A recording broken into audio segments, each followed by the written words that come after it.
அனைவருக்கும் வணக்கம். நான் உங்களில் ஒருவர் கல்யாணி. இன்றைக்கி நம்ம என்ன வீடியோ பார்க்க போகிறோம் அப்படின்னு பார்த்தீங்கன்னா, முருங்கைக்காய் சிப்ஸ். முருங்கைக்காய் பார்த்தீங்களா எவ்வளோ பெருசாக நீட்டாக இருக்குதுன்னு சொல்லிட்டு, இது எங்கள்கிட்ட இந்த வாட்டி தான் ஃபஸ்ட் டைம் எங்கள் மரத்தில் வந்து காய்ச்சிருந்துச்சு. அதனால சரி அதை வச்சு ஒரு புது டிஷ் பண்ணலாம் அப்படின்றதுக்காக தான் முருங்கைக்காய் சிப்ஸ் அப்படின்றத நான் வந்து எடுத்து போடுறேன். இதை சின்ன சின்னதாக கட் பண்ணி நம்ம வந்து நல்லா வேக வச்சுட்டு அதை ஸ்லைஸாக எடுக்கணும். நம்ம வந்து கரண்டி வச்சு எடுத்திங்கன்னா எடுக்க முடியாது. நீங்கள் வந்து கத்தி வச்சு எடுத்திங்கன்னா இந்த மாதிரி எடுக்கலாம்.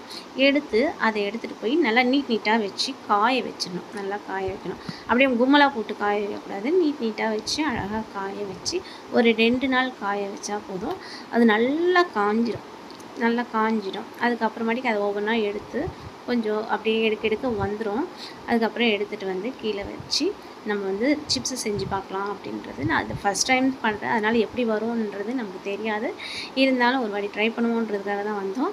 நிறைய எண்ணெய் ஊற்றாதீங்க, கொஞ்சமாக எண்ணெய் ஊற்றிக்கோங்க. எண்ணெய் ஊற்றி ஸ்லோ ஃபயரில் வச்சு நம்ம வந்து வறுக்கணும். அப்போ தான் வந்து அது நல்லா வறுபடும். ஹையில் வச்சோம்னா கருகிடுது. அதனால் ஸ்லோவாக வச்சு வருங்க. அதை வறுத்து பார்த்துட்டு இதனுடைய டேஸ்ட் எப்படி இருக்குதுன்னு சொல்லிட்டு பார்த்தீங்கன்னா சூப்பராகவே இருந்துச்சு. உண்மையிலேயே நல்லா இருந்துச்சு.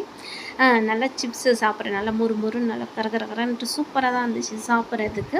இதனுடைய டேஸ்ட் எப்படி இருந்துச்சுன்றது உங்களுக்கு வந்து சொல்லணும் அப்படின்னு சொல்லிட்டு பார்த்தோம்னா, இந்த கொத்தவரங்காய் வத்தல் சாப்பிட்ருக்கீங்களா அது மாதிரி இருந்துச்சு. ஆனால் அதை விடவே இது ரொம்ப நல்லா இருந்துச்சு. நீங்களும் ஒரு வாட்டி இதை மாதிரியே ட்ரை பண்ணி பாருங்கள். ட்ரை பண்ணுவீங்கன்ட்டு நான் நம்புகிறேன். என்னுடைய வீடியோ பார்த்ததுக்கு மிக்க நன்றி. தேங்க்யூ ஃபார் வாட்சிங்.